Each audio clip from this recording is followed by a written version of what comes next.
Hi everyone, this incident happened about 5 years ago. This is a story that I never really tell anyone because most people are either uncomfortable hearing it or make well-meaning comments about what I should have done in this situation without really understanding how differently your mind works when you're experiencing absolute panic, but you guys seem to get it. So here's my story. I was living in a relatively nice apartment in downtown Memphis, working as an ophthalmic technician. I arrived home from work at my usual time, around 4:30 p.m.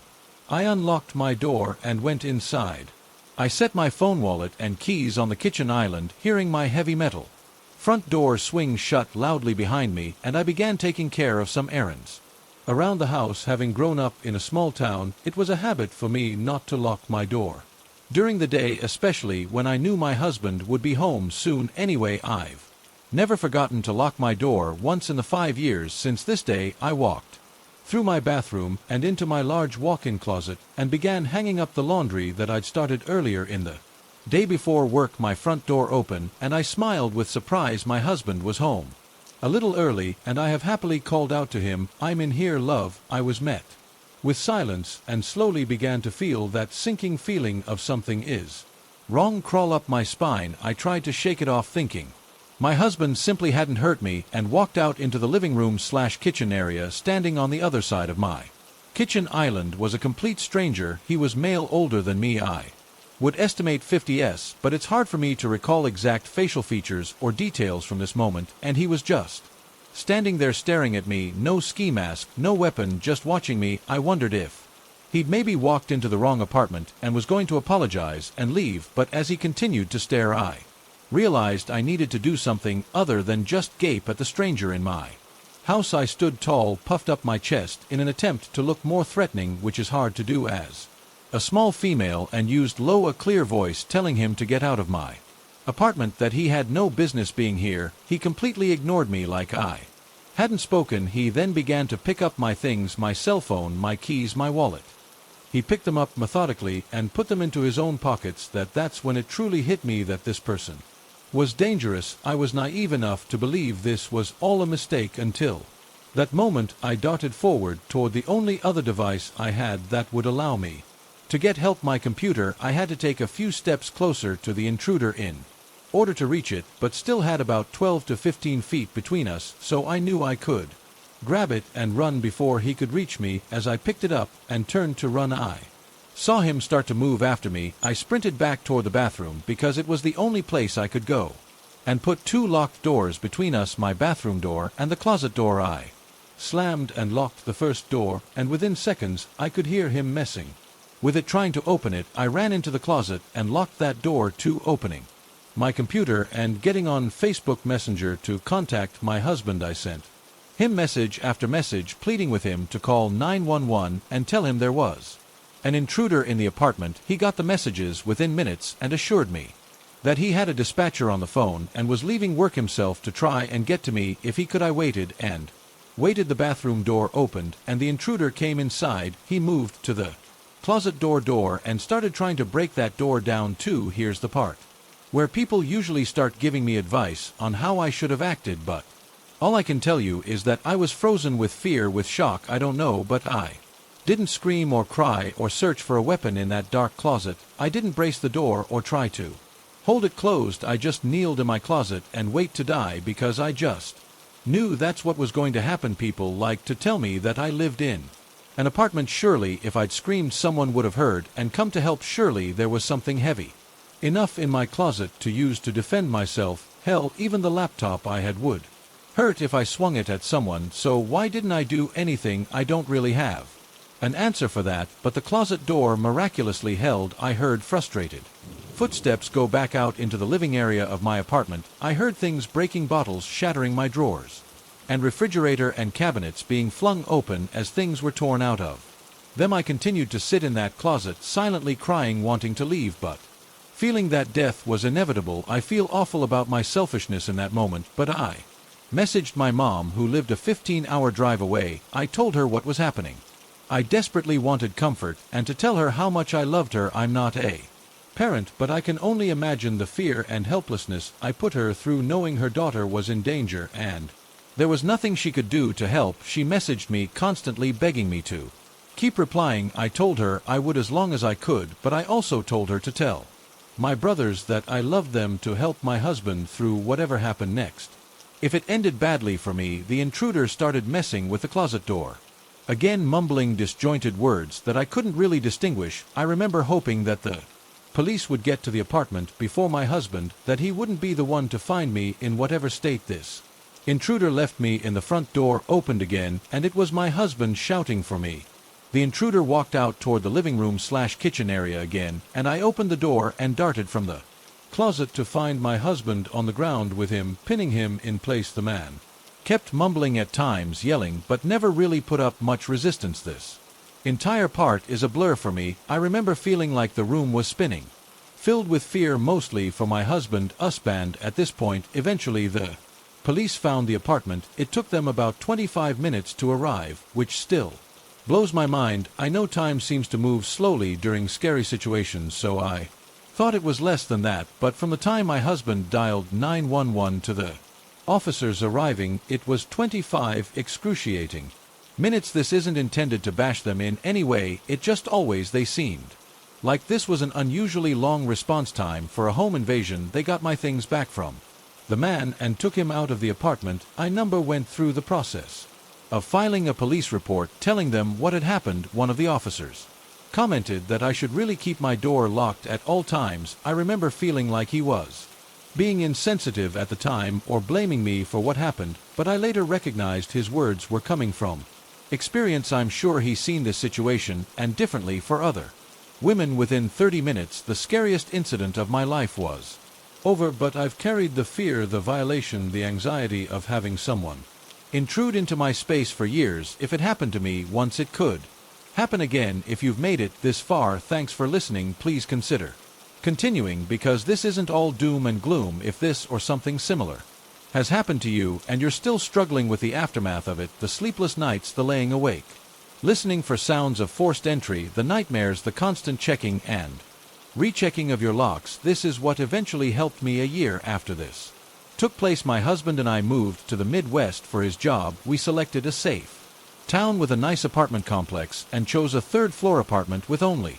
one point of entry. I looked up every statistic on crime for the neighborhood, finding that an isolated incident of car theft was the only thing reported in decades. I still couldn't sleep at night. It was definitely better than staying in the same apartment in Memphis, but my husband often works night shifts now, and I simply couldn't continue being terrified to sleep at night. I realized my biggest fear wasn't that something could happen again, but that if it did, I was just as unprepared now as I was then. I hadn't changed anything other than locking my front door, and I knew I would likely freeze up again and leave my life up to being able to hide well enough or having a door hold long enough to save me, and that was unacceptable. I walked into a martial arts school with an excellent self-defense program, introduced myself, and started taking classes. At first, I was quiet, hiding in the back of the room and generally keeping to myself. My instructor, who is both incredibly kind and incredibly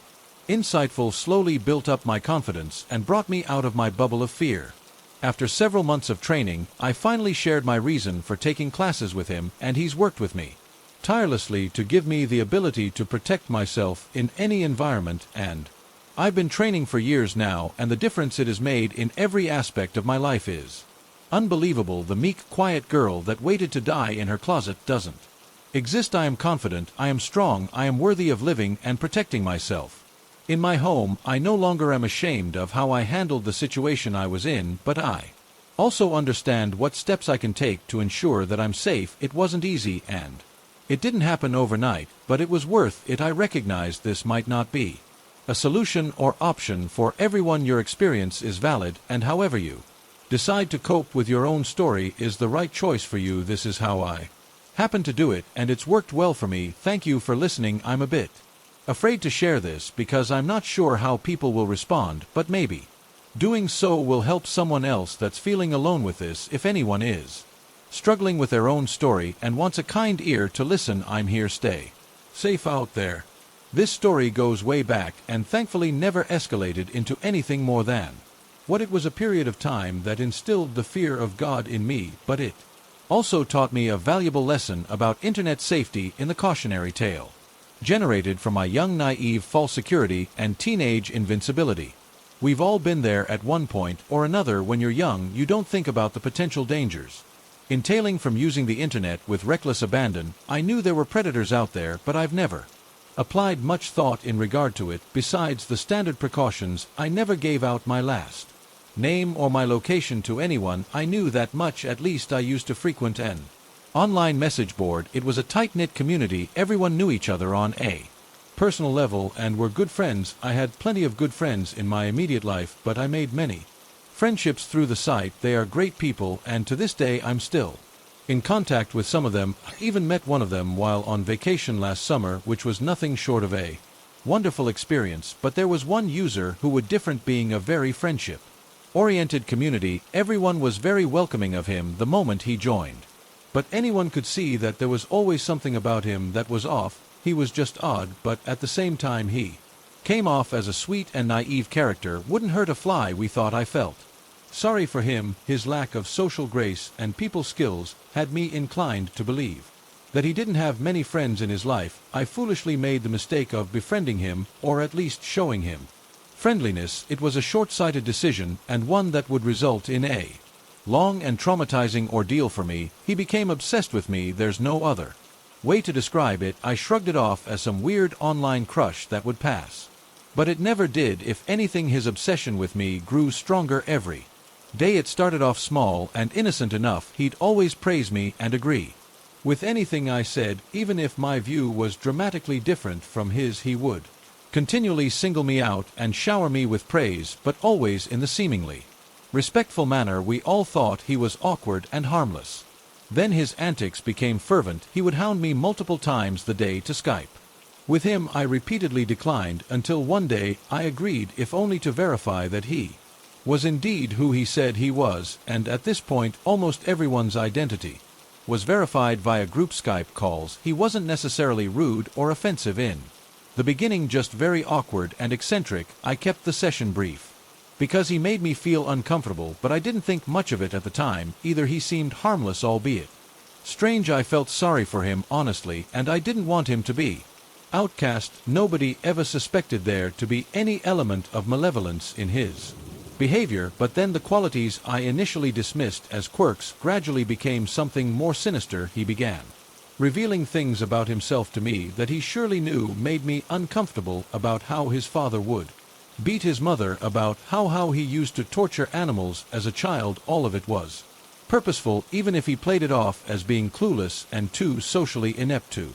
fully understand the inappropriateness of his behavior at the time. I stopped talking with him after that, but I still didn't completely shut him out. My view of him was that he was socially awkward, but still had no nefarious intent. Nobody suspected anything. He seemed so naive and innocent. Around the time I started getting creepy, mostly perverted, anonymous messages, and trolls started flooding the board, personally singling me out as creepy as it was. I took it all with a grain of salt. This wasn't the first time the board was overrun with trolls. We'd had a troll problem for a long time now, and this didn't seem any different. I did not make the connection between any of it and him. One day he asked to join a Skype call between my friend and I. We hesitantly obliged, not wanting to hurt his feelings. To our disgust, he started playing with himself in the call. I cut all ties with him after that, and he apologized profusely before disappearing. I thought that was the end of it, but it was just the beginning. After his vanishing act, the creepy messages became more violent and threatening. I was receiving it at least 100 a day from multiple anonymous guises. It didn't take a genius to figure out who was doing this. Before I knew it, I was being impersonated on multiple accounts throughout social media sites. My inbox became flooded with hundreds of messages threatening to kill, assault, mutilate me in the most barbaric of ways. Every week anonymous accounts would send me collages of pictures of me from sources I never shared with anyone, and of which I had no idea how the person gained access to them. I'd never given out any of my personal social media. In some of these pictures my eyes would be cut out, or the image will be perversely doctored. The board became flooded with multiple anonymous accounts, all posting threatening messages about me. The person even made a website dedicated to his plan to assault and kill me and link me to it, but it was taken down not too long after I started saving everything this nutcase sent to me so I could compile evidence, and requested for performance of an extensive IP check. One of the SOC accounts that was checked matched up with 200 other accounts, including you. Guessed it, his original account. I always knew it was him, but to have confirmed that this psychopath created 200 accounts to use to stalk and terrorize me was finally enough to truly unsettle me. Up until a whole year of his online stalking antics, I wasn't too bothered. Yes, I was creeped out, but I wasn't fearing for my life until the call started coming somehow, and to this day, I have no idea how he got my home phone number. I never told him my last name or anything that would have led him to my personal information. My guess is that he must have acquired it from my last name, and he would have had to have gotten it from my Facebook, as I never told anyone what my surname was. How he found my Facebook, though, I honestly don't know. The moment he got my number, he would call my house at all hours of the day and night. I never answered it. My dad did all of the time, though. It didn't matter how many times my dad would hang up. Within 5 seconds the creep would be calling back, and this would go on in a cycle at every hour of the day. It got to the point where none of us were sleeping because he was calling non-stop every hour until the wee hours of the morning. At this point, I was beside myself with fear. I expected that any day he would show up at my door. If he had my home phone number, he certainly had my address. I became so paranoid that I put tape all over my webcams in case he somehow managed to hack them. No matter what, I couldn't shake the feeling that he could somehow see me, that he was always watching me, even though I knew he was safely across the continent from me. I spent many sleepless nights fearing that he'd show up at any second and try to kill me. We contacted our phone service provider, asking for them to trace the call. The number itself was untraceable, but they were eventually able to pinpoint the address of the caller. Sure enough, it was coming from the state of which I knew he lived, because he had once told me. I knew without a shadow of a doubt it was him doing this, but what could I really do about it? The cops wouldn't care about some threatening phone call and messages from a creep miles and miles away. It went on for 2 years. I clued my family in as to what was happening immediately once the call started, but there was not much else we could do besides block the multiple numbers he'd call from, and eventually just unplug the phone altogether to get a decent night's sleep. Needless to say, I eventually reached the end of my rope. My cyberstalker, his psychopathic as he was not the brightest crayon in the box. Before he began his reign of terror on me, he had revealed all sorts of information about himself. He even posted them online. I knew what state he lived in, his parents' names, his full name, and whatever else. Call it the typical hubris characteristic of a not so smart psychopath. He made it all too easy for me to turn the tables on him. I went from avoiding him and ignoring him to actively stalking him back. After doing some digging and creeping of my own, I was able to acquire personal information of his. It honestly wasn't very hard finding his parents' phone number. I had a last name, and he had once told me their first names. Bingo, he was a 20-some-year-old that I knew still lived with them. I thought at the very least it was about time his family found out what he'd been up to. A call was made to them, revealing everything, and I do mean everything. I don't know for sure if they ever got the message. It was left as a voicemail since nobody answered, but I assume the phone call had its intended effect because it's been years and I haven't heard a peep from him since. I hope he got the help he needed, but I frankly don't care of what became of him, so as long as he's not tormenting anyone else. In hindsight, it's pretty funny that ring him out to his parents was enough to stop him, but not all too surprising for a 20-some-year-old. He was incredibly childish, so psychopathic. Cyberstalker, let's not meet ever for your sake, because I am not afraid of you any more. Halloween night several years ago, I was followed home by a stranger. I work at a large mall about an hour away from home. The stores closed at 10 p.m. and the only bus home ran every hour and only dropped me off 2/3 of the way home, and I would have to walk the rest of the way. This usually happened between 11 and 1 a.m. at night, depending on if I could get the store closed down on time and if the bus wasn't too packed for me to get on. I'm not a small woman. I'm fairly tall and fairly round, and not particularly attractive. My uniform was just a polo shirt and black trousers, flat shoes, all covered with a thick coat. I didn't see him get on the bus. To be fair, the bus was packed and noisy, and the Walkways were crowded. I did my best just to block it all out with my headphones.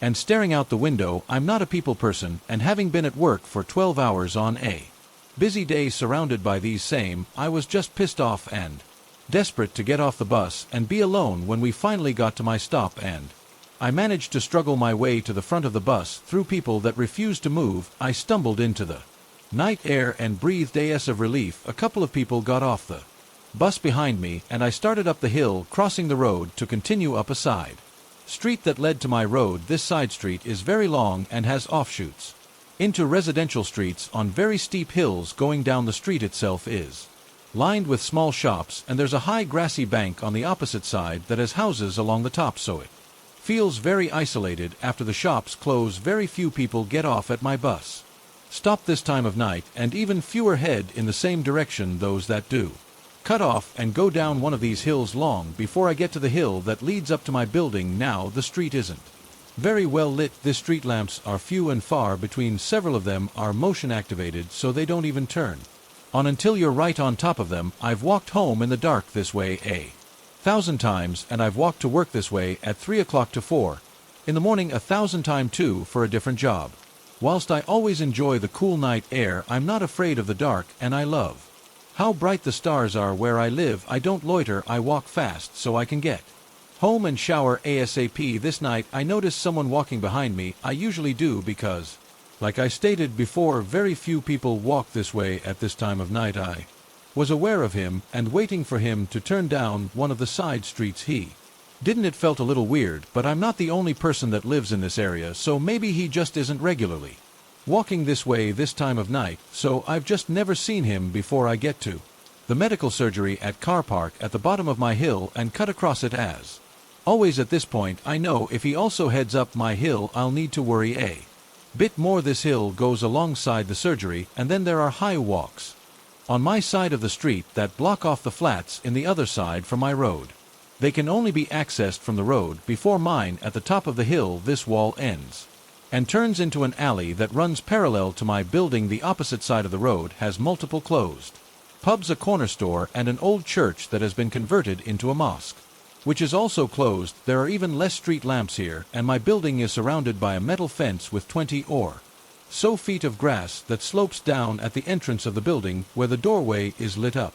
The point is, it's isolated, and the only reason someone should be up here this time of night is if they lived in my building. This guy crosses the car park after me, and now I'm feeling concerned. I know he doesn't live in my building. There are 9 flats over 3 floors and 10 people. I know all of them, and they know me. We would recognize each other even in this level of darkness. So I walk faster up the hill, hoping to get into the building before he catches up. He starts walking faster too. I can hear him gaining on me, and by the time I get to the gate, I know he's too close for me to be able to open the door and get inside before he's on me. The building is dark, and I know everyone is in bed. It makes me feel all alone, and at this point I myself, so thinking quickly, I cross the road and walk further up the hill behind parked cars. I use the opportunity to swing my backpack off of one shoulder and grab my keys. I wait for him to follow me and get behind the cars too, so it will just take a bit longer for him to be able to cross back over before I bolted across the road. Throwing open the gate, I swing it hard behind me because he's now running at me, and I think it will either latch before he can catch it, or it will hit him. Either way, it will buy me a few seconds. I slide down the slope, barely staying on my feet because it's dangerously slippery when it's wet. I turn the corner at the bottom and slam my key card on the reader, pressing hard on the heavy door before it beeps so it will open that much faster. The door is heavy and on a fire safety hinge. That means I can't slam it or force it closed. The stairs are a couple of steps into the building, and to the left. I live on the top floor. It's not a big building. 3 flats on each floor, 2 flights of stairs. It's also a concrete stairwell, so every little sound echoes and can be heard behind closed doors. I get inside the building and immediately bolt up the stairs. I'm only a few steps up when the door flies open behind me, and this guy comes after me. Feeling a bit more secure now that I'm in my building and only a few feet from my neighbors, I spin around before he reaches me and slam my heavy backpack into him. He falls back to the landing and manages to catch himself by grabbing hold of the handrail. I scream, "What the?" at the top of my lungs, and hold my bag in front of me. Now we're inside, and the stairwell is lit by the motion-activated lights. I get my first proper look at him. He's a bit taller than me. I'm 5 feet 8 inches. He's old enough to be graying. His clothes are weird, all made out of that weird waxy materials some weatherproof jackets are, and he's wearing heavy boots I don't recognize him at all. He looks up at me with wide eyes. As I stare him down, I'm fully prepared to kick him in the face and throw my bag if I have to. I don't want him to be able to follow me into my flat, so I stare him down. He begins to stutter, hands ringing all over the handrail and ducking his head a bit. He's trying to look pathetic and harmless. He mutters something about visiting his son. Like I stated before, 9 people other than me live in this building. None of them, other than myself, were young enough for him to be their parent. Even if his son did live here, how would he know to follow me off the bus to get into my building? Why did he follow me when I moved away from my building, and why did he chase me? He could have walked to the building and buzzed up to his son for him to let him in if it was true. I began shouting at him to get out, repeating those 2 words over and over again, sprinkling in, "I don't know you, and you don't live here." He continues muttering, making his excuses, but I shout over him when I hear the neighbors moving around and coming towards their doors, probably to look through their pee holes. I began to back up the stairs. My neighbor right at the bottom of the stairs behind the man opens her door, leaving her chain on, and peers through at us. She asks me if I'm okay and if she needs to call the police. The guy spins to stare at her, his hands out in a stop motion, and I hear another neighbor open his door behind the stairs, also on the ground floor. He calls out to ask if everything is okay too, and I just yell out to the both of them, "He followed me home. I don't know him. He won't leave." I'm now at the top of the first set of stairs, still looking down at him. My male neighbor starts yelling at him to get the out, either more intimidated by the man than he was me, or realizing he was outnumbered. He begins trying to open the front door. You have to press a button to get it to open, and he clearly doesn't know this. Further evidence that he's never been here before. Feeling more secure now that I'm not alone and that he's trying to leave, I bolt across the landing and up the final flight of stairs, and I get my door open before we're locking it behind me. I was dripping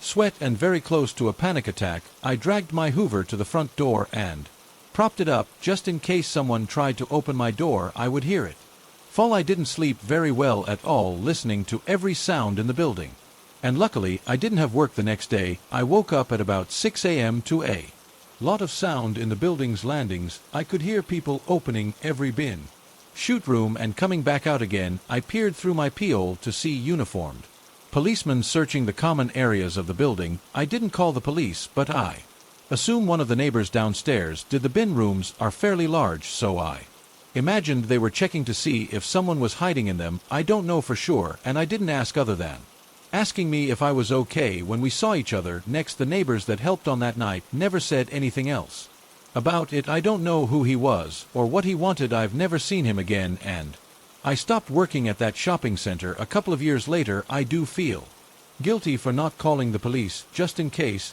he had done this before or since. And maybe whoever the victim was didn't manage to get away, but at the time I just wanted to forget about it and move forward. At the age of 12, I started babysitting for family friends who had 3 daughters ages between 4 and 7 even. They lived in a cul-de-sac where nearly every home housed a young couple with children in elementary school. The neighborhood was extremely close-knit, like the 1950s American block party communities. They had a communal policy on using one another's toys. Any kid could use a play structure in someone else's yard at any time without asking. Shortly after I started working in the neighborhood, they revised the rule too. Any time a family is using a babysitter to watch their kids, to ensure I would not get overwhelmed supervising a swarm of kids that I wasn't paid to watch. It was thus more or less known when parents were going out and leaving someone else in charge of their children. I was welcome to take the girls to play in any other yard as they wanted. Their parents even gave me permission to let them play in someone else's yard or sandbox independently if I needed a short break. Being an avid babysitter's club reader, I didn't leave the girls outside unsupervised ever. I would wait until someone else wanted a water or bathroom break and then corral everyone inside temporarily. Similarly, when the girls wanted to play in the treehouse owned by an older couple a few doors up the street, I climbed up despite a slight fear of heights and crouched in the little treehouse with them despite feelings of claustrophobia to follow my own rule. I don't recall whether my everyone inside, everyone outside together rule preceded the first art interaction I had with the immediate next-door neighbor or not, but when the police questioned the girls I babysat years later, they said nothing bad ever happened when I watched them because I set up that weird, sometimes annoying rule one day while playing basketball with the girls in the driveway. The next-door neighbor came outside in a baseball cap and sunglasses and sat down on his second-story deck to read a paperback. I later noticed he turned his chair around 180 degrees to face us and the basketball hoop. I couldn't tell if he was looking at us. He had no reaction to me staring at him, flipping pages in the book like someone would when reading. This behavior repeated every time we played basketball. For the 5 years I watched the girls, eventually, once I noticed him in the chair accessories on, I would suggest a game we could play inside or in the front yard, but out of view. The strange neighbor was familiar to me as he went to my church. I've never seen someone kneel in a pew, head bowed and hands folded with the same level of intensity before or since. Once when my family was seated behind him, the priest came over to ask me to leave the children's mass during the homie because the usual person was out sick. This guy turned around and glared at me like I personally set out to interrupt his prayer time. When I worked in the church NUS during various masses, I would often make eye contact with him as he waited in line outside the nursery door to use the restroom. From what I gleaned from our family, friends, and other people in the neighborhood, the odd basketball observer was a nice guy who gave up his apartment and job in the city to move in with and care for his sick, elderly mother, since everyone thought he was great. And since he went to church, I figured I was in the wrong for finding him creepy. Even as young as 12, I was used to guys in their 40s and 50s asking me to go somewhere with them or driving by slowly as I walked, biked, or jogged to make LW comments. I figured I was projecting those experiences onto this awkward, quiet guy who was not doing anything wrong. For instance, I was certain that if the guy next door was a creep, he would not miss the opportunity to watch with sunglasses on and book in hand while the kids and I went swimming each summer when the family opened their above-ground pool. But he never set foot out on his deck when the kids and I donned swimsuits to play in the pool or backyard. I was more convinced I was conceited and mean then. When I was 15 or 16, I caught him looking in the window as I cleaned up after movie night, the girls and I put on a film after bath time, and instead of watching it theater style in total darkness, we kept some lights on so I could braid the girls' hair. The big screen TV we used for movies was located in an addition on the house with floor-to-ceiling windows, though my parents were OCD about shutting blinds and curtains when the sun went down to prevent people from looking in. Our family friends had no window treatments on the big modern windows. When I turned off the last light in the living room, a floor lamp right next to a window facing the neighbor's house, I could see into the darkness outside where the weird man sat on his deck in a chair in line with the window I was looking through. I looked over my shoulder and realized he had a line of sight on where the girls and I sat on the floor during the movie. As I looked back towards the house, I glimpsed him hustling inside. I would have doubted I'd seen him at all if he'd not left the chair in an unusual spot. After watching him turn the chair around to read during many a basketball match, I knew where the chair sat that night, facing the window into the family room.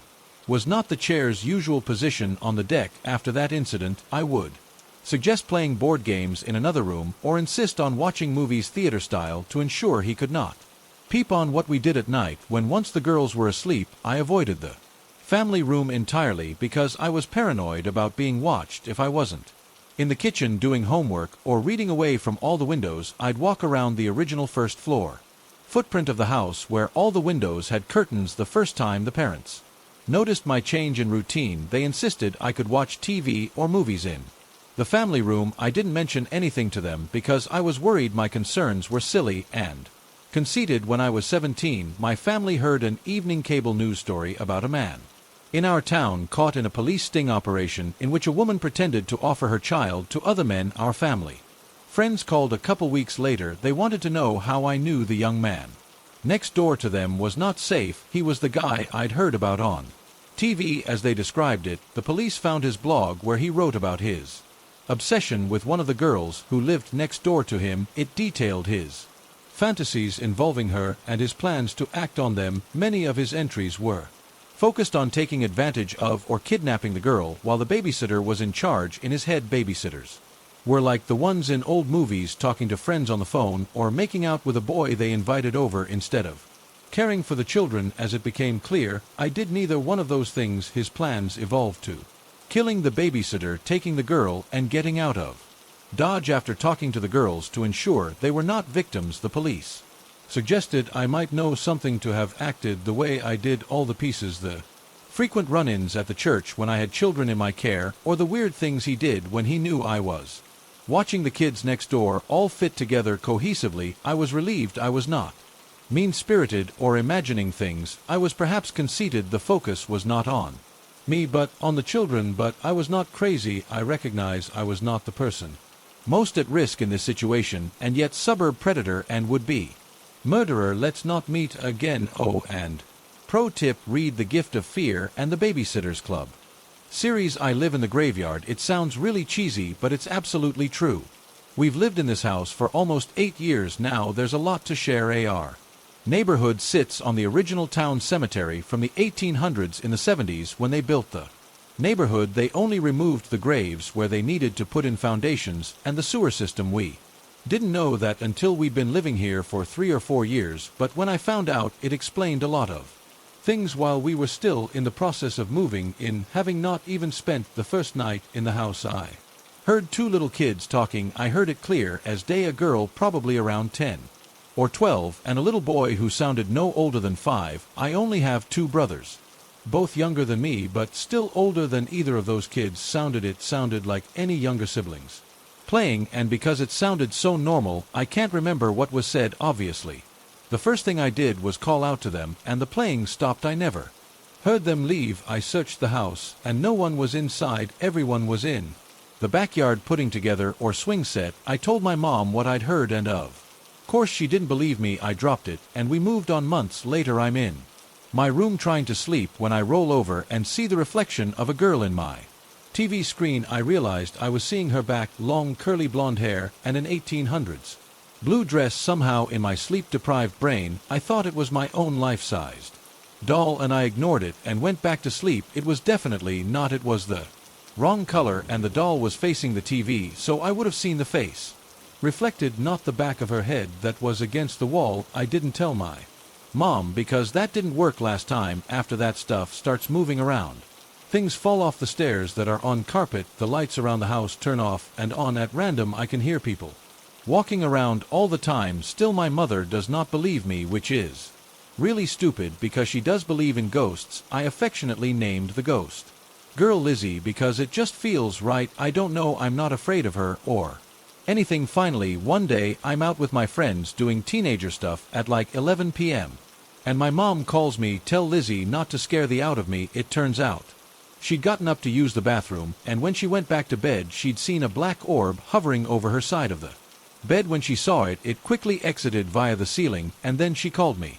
Not long after that, we found the local news article about our neighbor and the cemetery. We also found out that during a flood one year, one particular casket kept popping back up, and it had to be removed, and that a lot of the neighborhood have headstones still visible in their yards. Were horrified because we definitely noticed some weirdly flat stones out near our garden, and only 5 or 6 feet from the fruit trees we planted. So now we all accept that we live with a ghost or 2. Weird stuff happens all the time. They stopped throwing stuff up the stairs, but now they show up in our Xbox Connect. They turn the sinks on, occasionally knock stuff over, and sometimes I hear them talking faintly. I haven't seen either of them since the first time, but I know they're still around. We treat them like family, talk to them, offer snacks, leave toys out to play with. Life is weird, and new people in the house never take long to notice. Also, lately I've been seeing a shadow cat hanging around. We have 2 cats already, but neither of them can disappear through walls. So there's that. Thanks for listening if you made it to the end. I have so many stories about our otherworldly guests, but this is long enough already. This happened several years ago when I was working in a downtown jail in a large city as a counselor. I worked a weird shift and got off at 2 a.m., so it was obviously dark when I got off of work, and most people on the roads were People who just closed down the bars downtown at this job I interacted with. Inmates who were various levels of ST stable and sober, and sometimes they were released at the same time as I was. Leaving work, the garage where I parked was a couple of blocks away from the jail, so I was cautious walking to my car. But I didn't usually have issues anyway. This particular night, I got to my car safely and started home, which was about a 25-minute drive. Very quickly after I pulled out of the garage, I noticed a car right behind me with its high beam on it.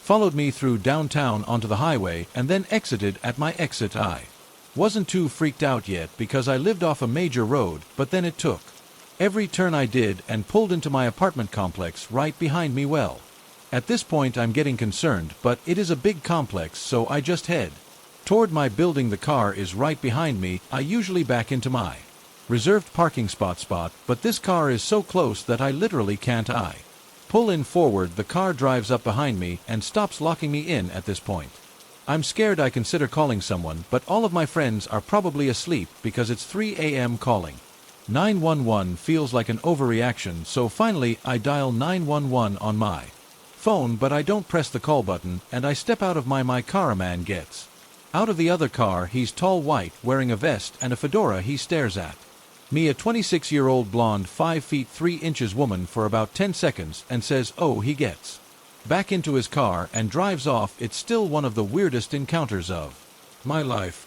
A year ago, my apartment complex decided they wanted to renovate my unit, so I had to move out at the end of my lease. I live in Denver and rent is pretty ridiculous here, so I started worrying about finding something affordable in my neighborhood, which I love. I posted on the Nextdoor app to see if anyone in my neighborhood knew of any affordable rent in the area. I immediately got a message from someone named Joe who said that one of the condos in his complex was going to be up for rent soon and that he knew the owner. He offered to get me in touch with the owner. I asked if he could send me pictures of the unit, and he asked if he could text me some pictures his neighbor took, because the chat function on the app is really slow. I now feel stupid for doing this, but I gave him my phone number. I kid you not, I received a phone call from an unknown number within seconds. I normally don't answer calls from unknown numbers, but I was expecting a call from a number that wasn't saved in my phone, so I answered it. I was completely bewildered when the person said, "Hi, it's Joe. How's your day going?"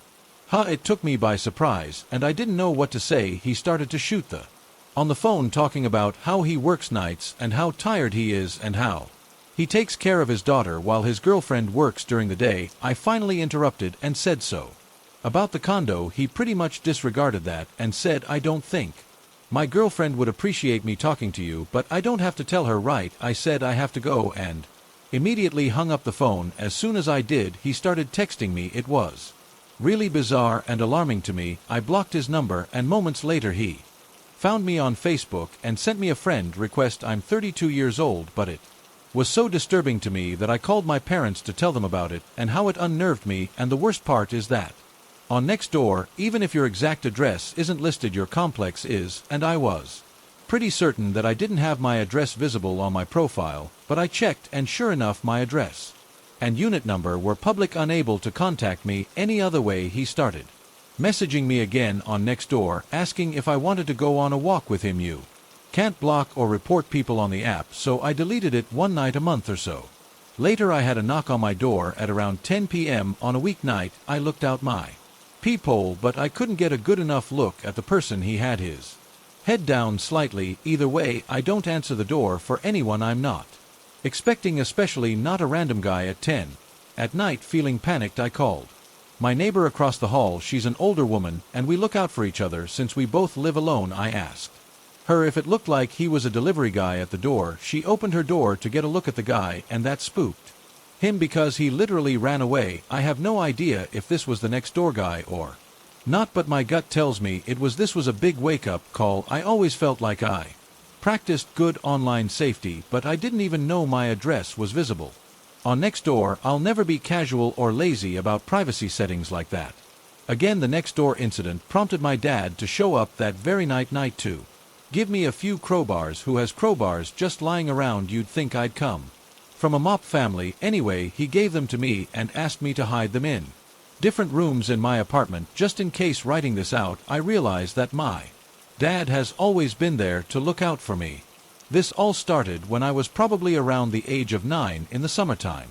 My brother was a year younger than me, and long story short, he convinced me to go look for some cats that he'd seen. I put my shoes on and followed my little brother out the door. We walked the streets in search of kittens, completely unsupervised. We lived in a small town, and my mom worked at Pizza King until 9 p.m. every weekday. My dad worked until midnight at Johnson Controls. That left our older sister, who was 13, to supervise, but she was always off doing God knows what. Because of these circumstances, I realized later we were the perfect targets: predictable schedules, lack of supervision, and comfortable in our tight-knit Midwestern neighborhood. My brother led me about 6 blocks away.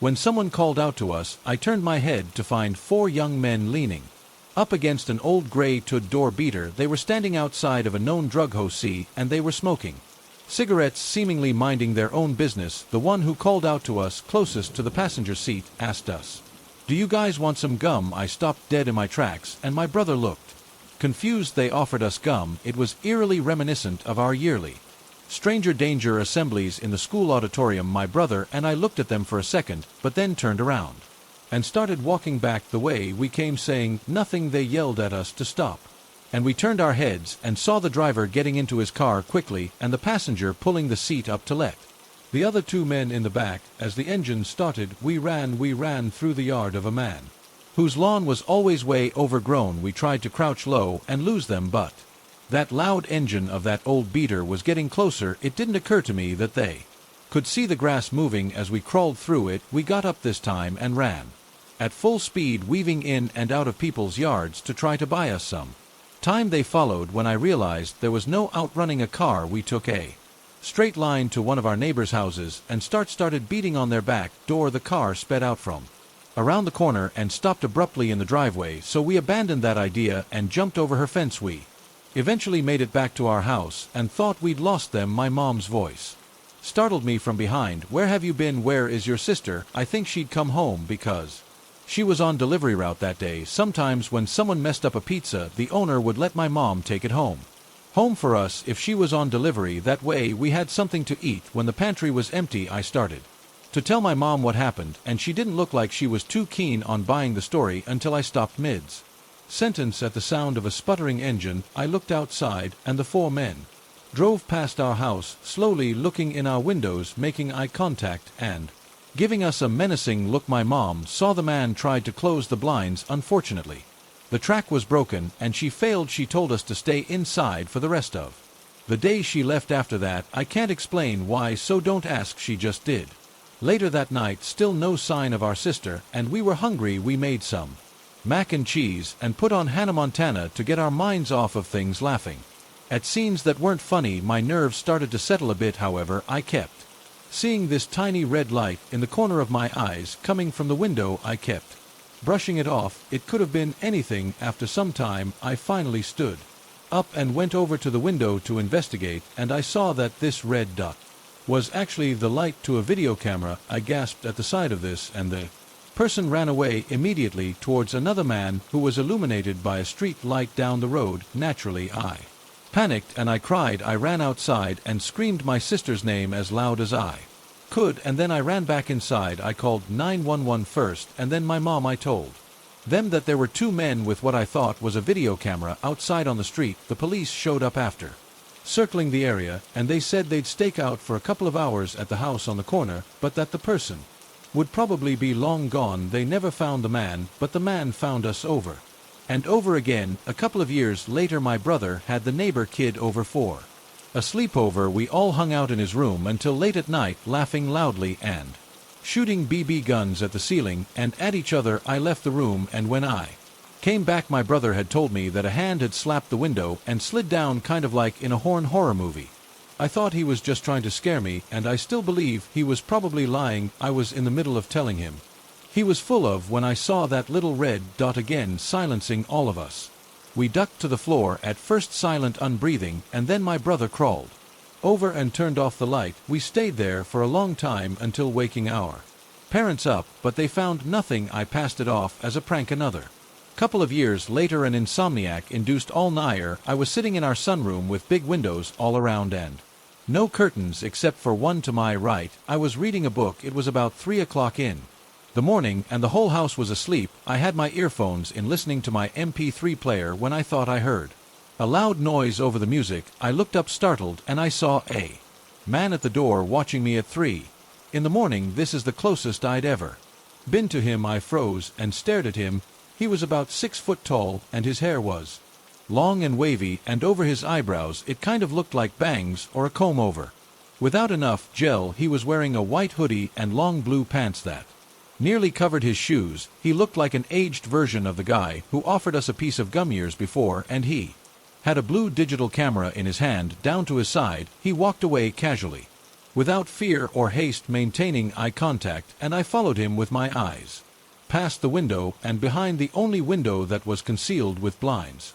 Out of my line of sight, I ran inside and told no one. I passed it off as a sleep-deprived hallucination for months, denying the nightmares and the cold chills before I finally came to the realization that this was the man I had seen years before, and I remembered something. That door's lock was broken. Those weren't the only times we caught someone outside of our windows. It happened for years, and it became an odd fact of life, but he seemed to be less interested at the older I room. It's strange because he always purposefully revealed his presence instead of trying to stay discreet, and he even showed his face to me that one night. It makes me wonder what kind of pictures and videos he's captured and how long he would watch before making himself known to us. I used to convince myself that these were several unrelated instances, but it scared me more to think that one person had the capacity to invest that much time into us. It seems like an odd revenge for outrunning him years before. If you're reading this, you are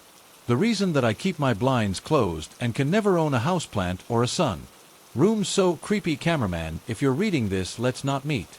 I was a first-year college student, an 18-year-old female working full-time and taking 18 units of college classes. My parents paid all my school expenses and didn't want me to work. They hoped I'd just concentrate on my studies, but I worked anyway. So I'd go to school all day, go directly to a fast food restaurant, Taco Bell, and then go over to my boyfriend's for a couple of hours, and then home. I was young and energetic and able to keep up with my schedule. So one night at about 10 p.m. the rest of the restaurant employees were already gone, and I worked alone. The last couple hours, a tall, large guy came to the window and asked what the cheapest menu item was. He ordered it. I took his money, closed the little window, made change, and handed it to him with his food item, then closed the little window. It was at this time I noticed one of his hands, his left. All the fingernails were at least an inch past his fingertips and filed into sharp, pointy claws. I thought to myself, my, that's odd. But whatever. He then asks if I could make change for a $5 bill so he could have exact change for the bus. I open the window, take his $5 bill, and turn to the cash register on my left that was about 18 in a way and was making change. I hear something and look back, and this guy's head is coming through the window, followed by arms and shoulders, and he's grabbing and clawing at me. I think he was trying to reach around me to get at the cash register, but when he grabbed me, I thought he was coming in to perhaps assault me. Now, in hindsight, I could have done a bunch of effective things to drive him back. Instead, I was screaming and started pummeling him with my fists. I had brothers. I fought him off, grabbed the paper bills out of his hand, and drove him back through the window and shut it. I missed hitting him a couple of times and hit the edge of the counter with my pawns, and I had big bruises from that. He ran off. I called the police and then called the owner of the restaurant. The police came and I made a report. The owner didn't want any press and was upset I'd called the police. What a jerk. So a couple of days later, I'm in inorganic chemistry lecture, which is in a small amphitheater of maybe 150 students. The lecture is about to start, and the guy sitting next to me on my right drops his calculator on the floor right in front of me. I kindly say, "Oh, I'll get it for you." I pick it off the floor and hand it back to him right into his open left hand with the long claw fingernails. Cue my racing heartbeat. I pretend that I don't know it's the guy who robbed and assaulted me. Coincidence? Not likely. So as soon as class ends, I raced past 5 or 6 people to my left, practically flew right over them, and once I get to the main aisle, I looked back at him. He raised his arms with a clawing motion towards me and growled at me and was in pursuit of me. I took off out of there. The next time I went to that class, he tried to sit as close to me again to intimidate me, and it was working. I decided to call the police. from home that afternoon, and I explained to them the situation. The guy seemed to be following me around campus, and it scared me. I did not know if you'd followed me from school to my workplace to attack me there. They were many miles apart. The police have undercover police watch me at school before chemistry, so I can point out my stalker. I had to tell my professor the situation of why I had people watching over me. The plan was to sit in the grass outside my chemistry class, and when I saw the guy give a nod and walk away into my class, he didn't show up the first stakeout, but he did the second day. They arrested him. Now the restaurant owner dropped the robbery charges as he didn't lose anything and didn't want the press. Nobody asked me, and I was the one attacked. The police told me they warned him to never look at me or talk to me ever again, and if I saw him they will arrest him and keep him in jail. I never saw him again. He dropped the class. My professor gave me a B even though I never got better than a D on the tests. He had a lengthy rationalization of why I deserved it, but deep down I know he felt sorry for me. Fortunately that helped because I was awful at chemistry. Stalker or not, I gave 2 weeks notice to the restaurant, and every remaining night I worked my parents would sit at an outdoor table and play cards until I left for home safely. From age 13 until almost 15, I had a paper route. I delivered papers to people's doors 6 days a week. All of my customers, aside from the occasional grumps and chatterboxes, were absolutely wonderful. Most of them were older, and so many of them were so happy to see me every day just to have someone to talk to. Many of them would leave me granola bars, water bottles, and even tips. Winter holidays were a great time because everyone who could left huge tips. It was a pretty good first official job. Eventually, some of the snowbirds moved back and became my customers. One couple, Louise and Gerald, will always stick out in my mind. They started off normal, pretty friendly people, but I noticed one Sunday, the only day I had to get up early to deliver papers, that Gerald was outside. He chatted me up. Nothing unusual because it was so early and because I'd usually go right to bed after I was done. I was wearing a Britney Spears shirt and a pair of polar bear pajama pants. He complimented me and said I was dressed cutely. I was confused because it was pajamas I just threw on randomly. I was confused by the compliment, but I just went on about my day and didn't think much of it. Something else to note, his wife Louise was always smiling. I couldn't pinpoint why, but it always unnerved me. In retrospect, it gives me the meek and mild and subservient traditional wife vibes. Anyway, I had noticed that in their garden there were 3 different dog headstones that all said faux on them. I was kind of confused as to why they all had the same name, but I figured multiple people had bought them and they wanted to be polite, so they put them out anyway. One day Louise was out and she had her dog with her. She introduced the dog to me as they had just adopted her, and guess what they named her? Faux. All of the dogs they had were named Faux, and they were all Shelties just like that one. I thought that this was weird and I told my mom about it. She told me not to be so judgmental, as it was probably one way they dealt with grief. Here's the thing, they kept trying to get me to come inside. They'd invite me in for tea, which is not really something people do where I'm from. Coffee and donuts is a little more commonplace, but even that isn't something people do on a regular basis. Or they'd invite me in to talk to them. I'd always decline because I had more papers to deliver and I wanted to go home. Gerald kept complimenting my outfits even when they were pajamas. One morning he did this while getting closer to me and eventually touched my shoulder. I was like, well, I got to go, and I left. I didn't tell my mom at the time, as our relationship was good at that point, and I feared that telling her of any concerns that I had would make her not trust me or make her mad. This was also at the tail end of my CSA, which she doesn't know about to this day. I thought maybe I was just paranoid. Then right before I moved and I gave up my paper route, a really bizarre incident happened. It was a Sunday, the last Sunday I had the paper out to be exact, so I was out early delivering papers. I mean, it was still kind of dark out. Gerald was outside. He complimented my outfit again. Getting all creepily close, he invited me inside, and I said I really don't think my mom would appreciate me being gone for longer than she expects. She's strict.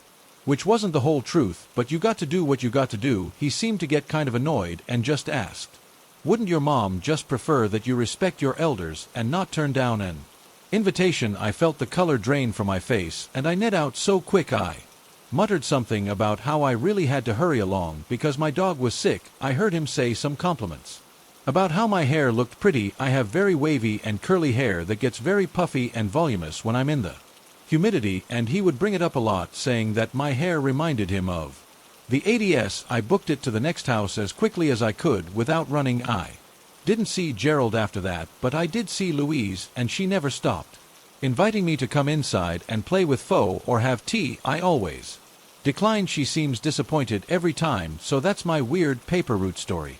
Maybe I'm paranoid, but Gerald and Louise had some funky vibes. I had a stalker in junior high and high school. This was back in the early 2000s, without being too specific as far as I know. This guy is still out there somewhere. We met each other through an extracurricular activity group, and he struck me as a shy, quiet guy. I was rather shy myself for the time being. We had only seen each other at these extracurricular get-togethers maybe once or twice a month. I don't remember when it happened or how, but we exchanged phone numbers, and he asked me to go dance with him at his high school. Since he was maybe 2 years older than me, surprisingly, my mom agreed, and I was genuinely excited. The day rolled around, and we arrived at the town where the boy lived. The dance happened, and we danced together pretty much exclusively from what I remember, and maybe only once did we dance very close together. Maybe a couple months down the road, I had the opportunity to invite him to see a movie with my sisters and I, which he accepted.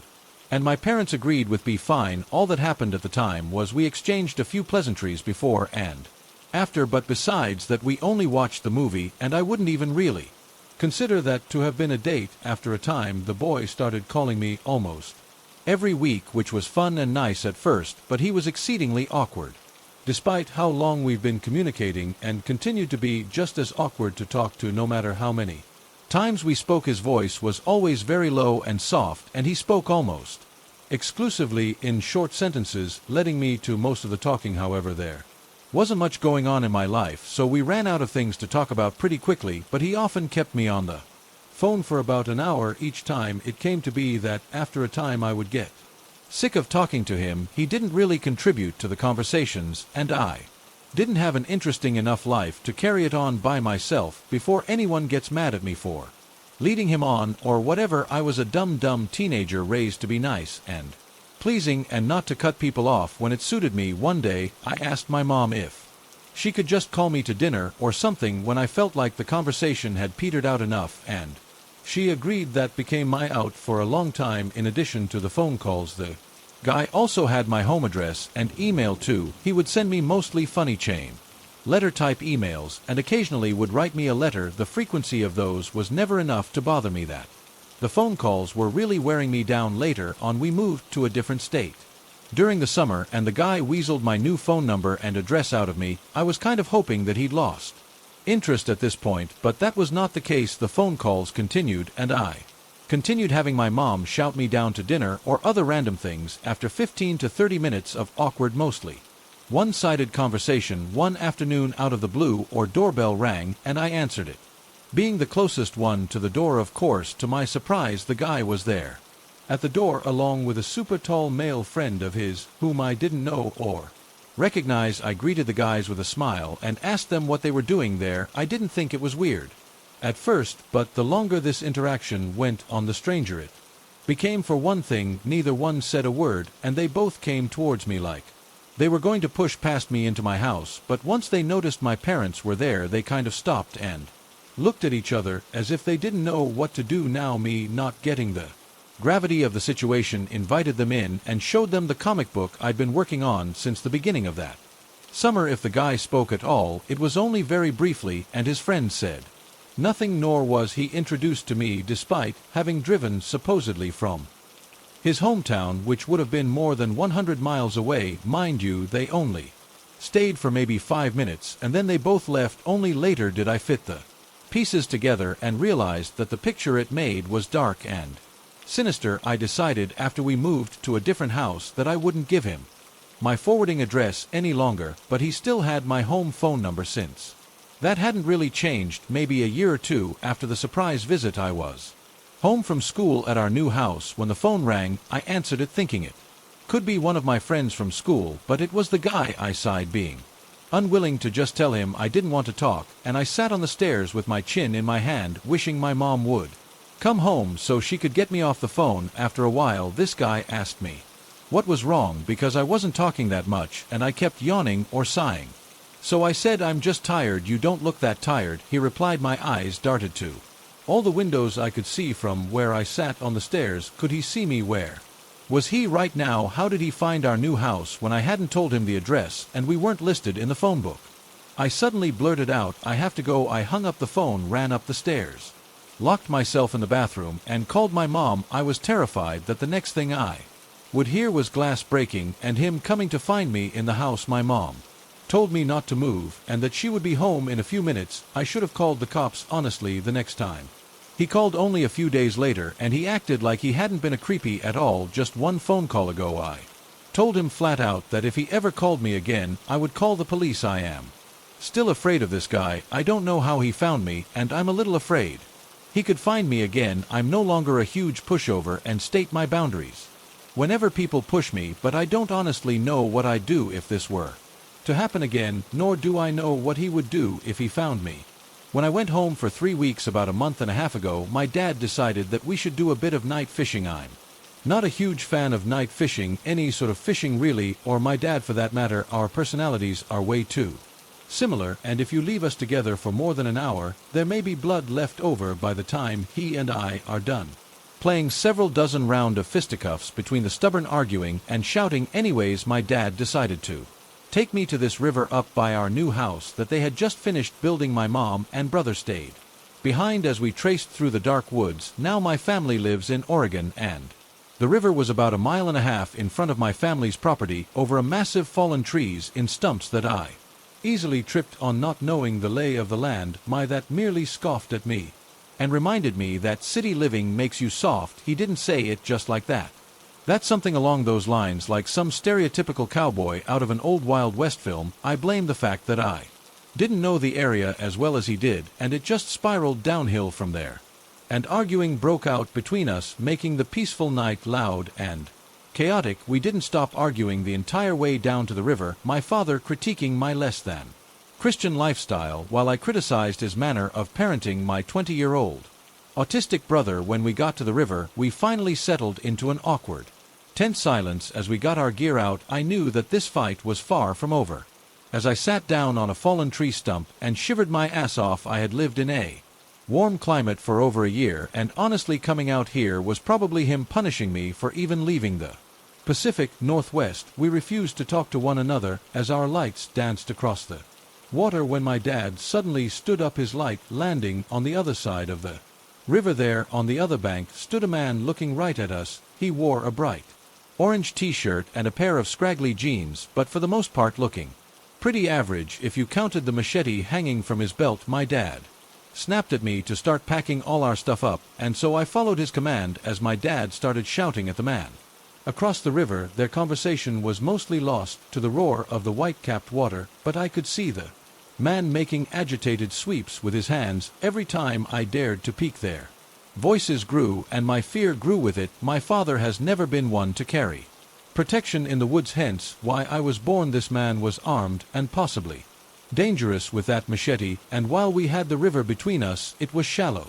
It had plenty of places to cross, and even if it was snow runoff, I had no doubts this man could be behind us in mere minutes had we wandered onto his property by mistake and just not have known it. Drop the gear and let's go. My dad snarled at me as I took one last look up to see the man starting to walk into the river, his hand flitting against his weapon. My dad put a firm hand on my shoulder and led me back into the woods towards our house. My dad is an ultra marathoner. He runs like it's going out of style, and my mostly out of shape self probably wouldn't have been able to keep up if I hadn't been so terrified. I couldn't hear if the man was coming after us, my heartbeat being so loud in my ears, but I'd followed my dad so closely I almost ran into him several times. Finally we found our road and made a break for my parents' house. As soon as we were through the front door, my dad had locked the doors and was keeping a vigilant watch out the windows, making sure no crazy men with machetes were creeping up on our house. Finally, when he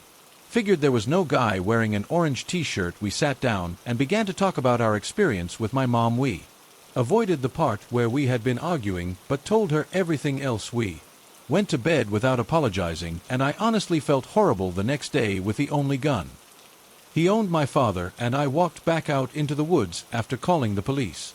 They said that there was a guy who did enjoy scaring people off of the forest land in the area and that we shouldn't be too concerned. Feeling a bit sheepish, we went back to the place where we had left our gear, both of us apologizing for our lackluster behavior the night before.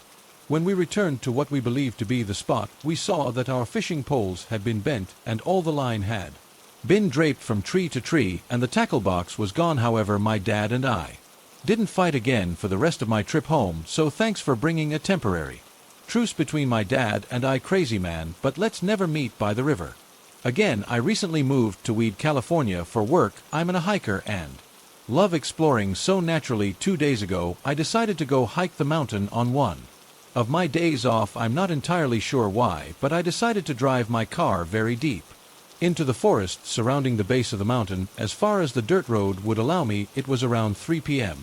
with a clear sky, so I was very confident and enjoying the scenery as I got out of my car and started my hike heading closer to the mountain. At first it was your regular everyday hike, lots of birds and squirrels around, that smell of nature that fills your lungs as you walk across the terrain. It wasn't until I reached a small dried up river that I noticed something was off. As I stopped to look at the dried up river and take pictures, I noticed that it was very strangely quiet. There were no birds chirping, no signs of squirrels or other animals, and even the sound of the wind you hear when you're on a mountain seemed to be completely gone at the time. I thought it was just an odd coincidence and started walking up alongside the river, but as I kept walking and being able to hear my own footsteps, I couldn't shake that feeling that I was being watched. Not the kind of feeling that makes you think someone is outside your window watching you, the kind of feeling that makes you feel multiple people or things or observing your every movement, studying you. I've never had that kind of feeling in my life, but what happened after made me completely forget about that feeling. I suddenly started to hear something out of nowhere that sounded like angelic humming or maybe a song with no lyrics, but it also sounded strangely electric, like the sound telephone lines make. It wasn't very loud, but enough to make me look in the direction that it was coming from. I looked to the other side of the dried up river that had multiple trees and other foliage to see someone or something looking straight at me. It almost looked like a ghost with it looking completely white, but this thing was very clearly there. It almost looked like it was wearing a robe, but I couldn't see any feet, hands, or even a face. Although it had an oval head, however, I could feel it looking straight at me, almost as if it was trying to remember my every detail. Even from far away I could tell that its entire body had a weird texture, almost like porcelain, but if porcelain was a silky fabric, it was very obviously not human. I was very understandably in complete shock and terror, frozen in place, kind of scared. We both looked at each other for what felt like forever, but it was most likely around 20 to 30 seconds. I very slowly started walking backwards. I don't think I took more than 2 steps when it tilted its head as if it was curious or even surprised at what I was doing. All the while I could still hear that electric angelic humming, and I swear it got a bit louder when I took those steps back. When I turned my head to look behind me to make sure the way was clear so I could run, the song suddenly stopped. It was abrupt, without any warning. This shocked me, and when I turned back to look at the thing, it was gone. There was no sign of it anywhere. As soon as I saw that it disappeared, I ran as fast as I could, following the path I took back even after it had disappeared, and while I was running I could still feel like I was being watched from all sides.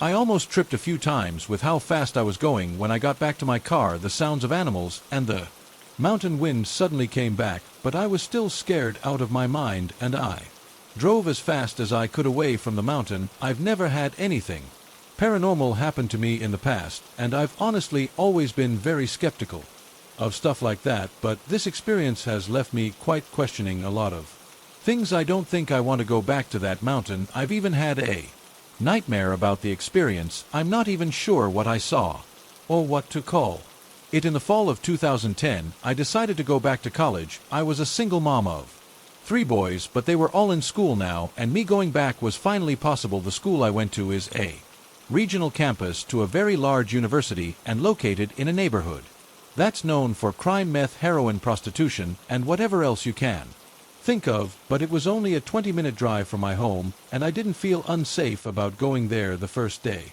And first class were intimidating. I didn't know anyone and was a lot older than most students. I was 28 at the time.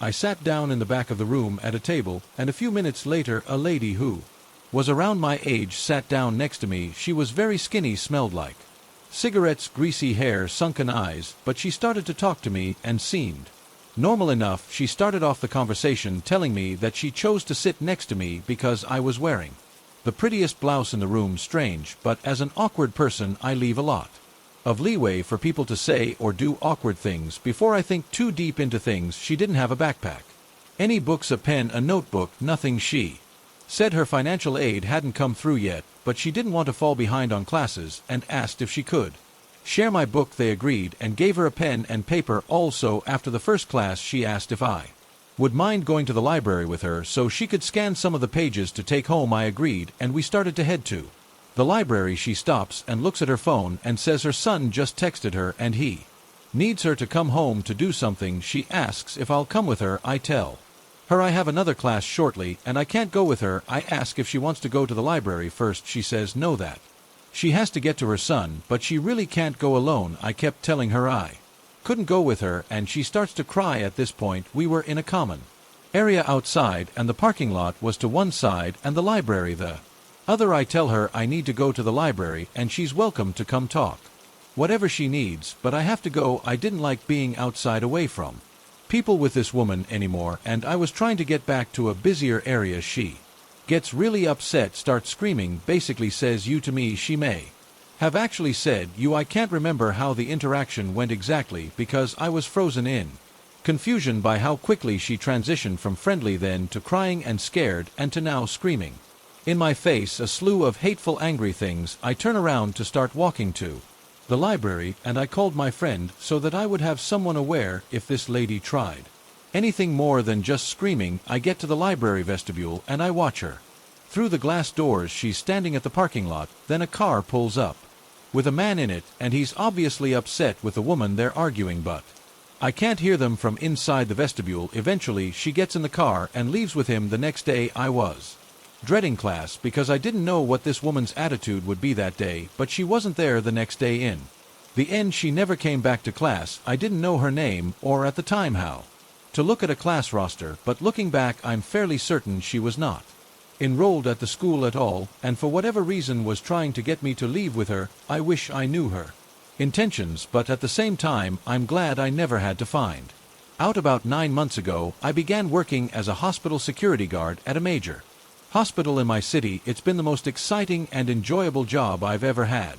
I'm incredibly grateful for it, as I've made many new friends and accumulated countless stories to share. The saying, if you love your job you never work a day in your life, really rings true for me.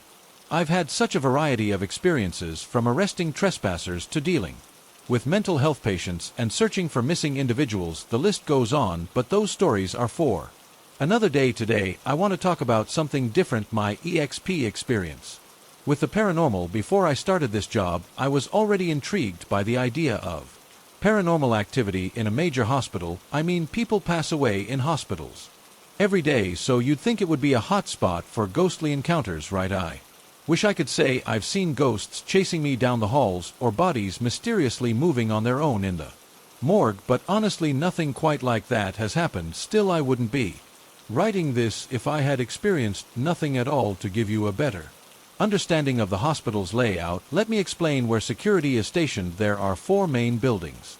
We cover the first is the main hospital, which houses the emergency room and over 1,000 beds for both kids and adults. We typically have at least 8 guards handling calls in this building, with 1 guard stationed in the emergency room at all times, since that's where most calls come from. It's worth noting that I'm in Canada, so anyone can come to the hospital for any reason free of charge. The second building, located across the street, is an 8-story medical clinic that requires just 1 guard. This guard also has to patrol the adjacent old clinic building, which is now primarily used for treating children with eating disorders. This is where the story I'm about to share takes place. The last building is the cancer clinic, which requires 2 guards at all times and is the closest to the medical clinic if assistance is needed. When I first started the job and was shown around the various buildings, the old clinic, which we'll call the asbestos clinic due to its history of asbestos issues immediately stood out to me. It's a building that, in my opinion, should have been demolished long ago. During my initial walkthrough, a fellow guard told me that this building was haunted by a young girl who took her own life on the second floor. He also mentioned that the basement was haunted. The whole building used to be a tuberculosis sanatorium back in the 50s and 60s, with tunnels in the basement that were once used to transport bodies. About a month ago, it was my turn to work at the clinic during a night shift, and I was determined to experience some paranormal activity. I had done countless patrols at the asbestos clinic before, but nothing much had happened aside from the elevators occasionally opening on their own, which was apparently normal. But that night things changed. I'd heard plenty of stories from other guards about strange occurrences in the clinic, but I had never experienced anything myself. I decided to do my patrol at 3 a.m., which is often said to be the prime time for paranormal activity. I began my patrol by walking around the exterior of the building, checking all the entrances to ensure they were locked. The building closes relatively early, around 8 p.m., so by then it should be completely empty. However, I noticed that one of the exterior doors was slightly open. This concerned me because it had been closed during my first patrol. The building doesn't have any interior cameras, so when something like this happens at night, I have to check every unlocked room inside to make sure no one is inside. I entered the building and started my patrol of the first floor, checking every door and hallway. No one was there. As I approached the elevator to go up to the second floor, I heard a faint creaking sound like a door opening. I immediately radioed my team lead, informing her that I'd found an open door and was hearing no noises. I told her I was going to conduct a thorough patrol, and she sent one of the guards from the cancer clinic, Fred, to assist me.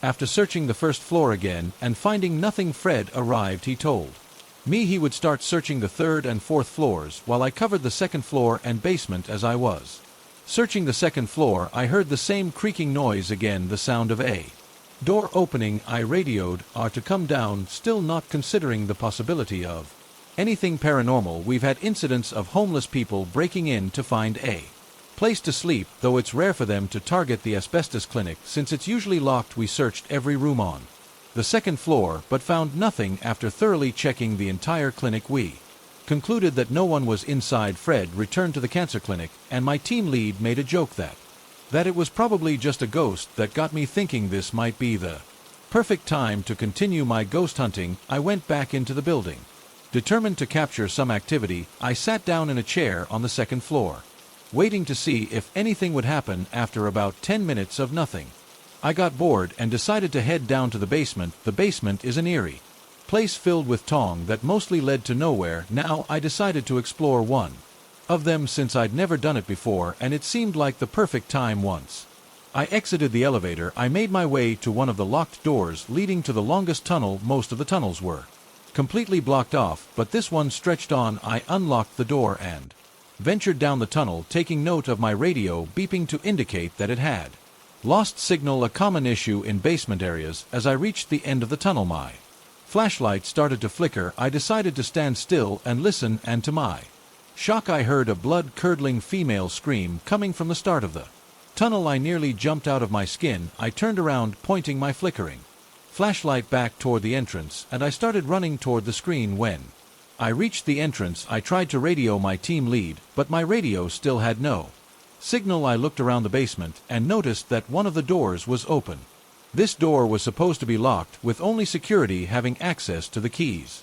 I looked inside the room, but there was no one there. My heart was racing. I closed the door and headed back upstairs to get a radio signal. I was still unsure if what I experienced was paranormal. Once I was back on the main floor, I radioed my team lead to let her know what happened. She sent Fred back to help me investigate the source of the screen. When he arrived, we went back to the basement. I showed him the room that had been opened, and we both noticed a very distinct and strong smell similar to that of a decomposing body. Having spent time in the hospital morgue, I was all too familiar with that smell. We searched the room, but we found nothing. Fred joked that the room might have been used for tuberculosis patients who didn't make it, but in truth none of us were sure what that room had been used for. We determined that everything was fine, and I decided I'd spent enough time in the asbestos clinic for one night. Ever since that experience, I've rushed through my patrols in the basement, as that smell still lingers every time I pass by that room. So what do you think? Was this a paranormal experience or something else? Should I investigate further? Let me know if you'd like to hear more of the stories that I've collected during my time working in the hospital. Hello, everyone. A series of events unfolded in my life, causing me to move out and live out of my car ever since a month ago. It's nothing new for me, however, as I've lived out of my car for 5 years prior in the past, and I've never had any encounters until yesterday. That is, something happened which shook me. There's this small beach on the coastline which has been my go-to sleeping spot on the southbound part of the road. There a whole lineup of cars and RVs, many other homeless, but also people coming to hang out because it offers a nice view of the bay. I usually sleep on this side. The people who come here like to bring their beers, play their music, and gather outside, but it's really chill and everyone keeps to themselves. Lately I've been having trouble sleeping and tend to knock out around 2 a.m. and not waking up until noon. The problem is on this southbound side the sun will bear down at 8 a.m., turning my car into a sauna. In the morning, about 100 yards down on the northbound side, there's this tiny hiking trail area in a vast lot just off of the road, and there's a few trees there which offers me shade well into the afternoon. There's also a park right across the street. It's a much more secluded area, but I've been sleeping there since last week or so. No issues at all. Typically only a couple other cars park around this area. Yesterday I pulled up to my spot around 12:30 a.m. and found this large 4x4 pickup truck parked there. There's another car parked across the road and a third one on the other end of the lot as well. I think no biggie. There's a second tree just in front of the pickup which works, so I'll pull up there, but it's only a 20t distance between us and I'm in their direct line of vision. I realize now in hindsight it was a stupid move, but oh well. There's two people in the front seat playing their Ranchera SL mariachi music, sick, and there's also a dog left outside on a leash, possibly others in the back seat, but I couldn't confirm due to the windows being tinted. I never make eye contact and keep my head down the entire time. I first go take a leak in the forest, come back to grab my pillows and blanket from the trunk, and I hop into the back seat. I'd assumed that would throw off any paranoia they may be having, as they'd see that I'm just coming to sleep in for the night. Within 5 minutes they take off and drive up the road for a short distance before suddenly making a U-turn and returning back into the lot. They do some weird random driving in front of me, then pull back slowly and very close to my side. I roll down my window. The passenger has his window all the way down. He's asking me something in Spanish, and his English is nil. He is clearly drunk, coked up, bloodshot eyes, pupils dilated, and he's talking in a slight slur. He's also visibly angry, expressing intimidation via body language. I respond to him in English, so he asks if I'm Policia, and I'm like, what the no man, I'm just sleeping here, and I show him the pillow and blanket, but he keeps pressing me. No police come here. So I say to him, no man, police no come here, never, don't worry. I took my hand under my head as per the universal sign language of sleeping, again reiterating that I'm here to sleep, but he's getting frustrated and asks where I'm coming from. I'm trying my best to de-escalate the situation and talk calmly and nicely, and I'm even apologizing if I happen to bother them. I directly ask him, do you think I'm police? And he responds in the negative, shaking his head. I point up to the tree and explain, shade perimeter, shade perim my car, just so he knows why I decided to park in this spot, but he's pretending to not understand me and says, Kizia come here again. I tell him, no man, police don't come here, I sleep here every night. It's okay. The guy is pissed though and starts halfway flashing something in his hand from behind the car door. It was a very subtle gesture. I can't say for sure that it was a weapon, but he was definitely suggesting something. He then says, after today no more sleeping here, and he repeats it twice and then says, okay, all whilst he's pumping his chest and piercing his gaze in a menacing fashion. The driver floor the gas pedal, taking off in a frenzy as they're taking off. The passenger that I've been talking to hangs out the window, looking back and mugging the living out of me before they get back on the road, hitting the accelerator at high speeds. I sat there for a good 10 minutes just so I don't run into them a second time. I then went to sleep near a Walmart. Instead, I didn't get their license plate, but since they also have my plate and know what I look like, it would probably turn sour for me if I reported them. Anyway, I spent the whole day dwelling on what happened yesterday, and I have a bit Of a clue as to what made them trip out like this, my only plausible theory is that they didn't like me parking proximately to them and they took it as disrespect. Anywho, there goes a perfect parking spot. I moved into a large studio apartment complex a few months ago. I'm a single female with a 2-year-old daughter. My sister and a few of her friends came over about 3 weeks ago to hang out, have some beers, and play Cards Against Humanity. My studio has an enclosed patio safe for a door-ized opening. There's no gate or door. Since my child was sleeping, I had everyone chill outside on the patio. We were having a great time joking, talking, and listening to low playing music when the security guard entered my patio. "Hi there, are we being too loud? Has someone placed a complaint?" I asked. No, you guys are fine, I'm just doing my rounds." He lingered for a minute more and then strolled out into the night. We continued our activities and didn't really give him a second thought. He returned about 25 minutes later, right after most of the group had left. Only my sister, her friend Cody, and I remained. He was an overweight, late 40s, early 50s white male, and he wore glasses. He strolls into my patio once again and strikes of conversation. We learned that he's a retired cop that had to with the force after suffering a heart attack on duty. He states he had to undergo a quintuple bypass surgery, and after recovery he started night security jobs. I felt sorry for him because of the medical history and sat and listened to him for quite a while. He must have stayed at least 30 minutes before my sister got uncomfortable and loudly announced that we were going to bed. He bid us good night and left. Once inside, my sister said that she didn't like the way that he was looking at me and she thought that he took a liking to me. I initially told her she was reading into it too much and that the guy was just lonely and had a long shift ahead of him. A week and a half later, my sister is visiting again and we're sitting inside my place talking. My studio has a black screen door which is visible to see through, and then followed by a wood door. I had the screen door locked and the wood door more wide open to let some air in. My sister is talking to me and I have the sensation that someone is looking at me.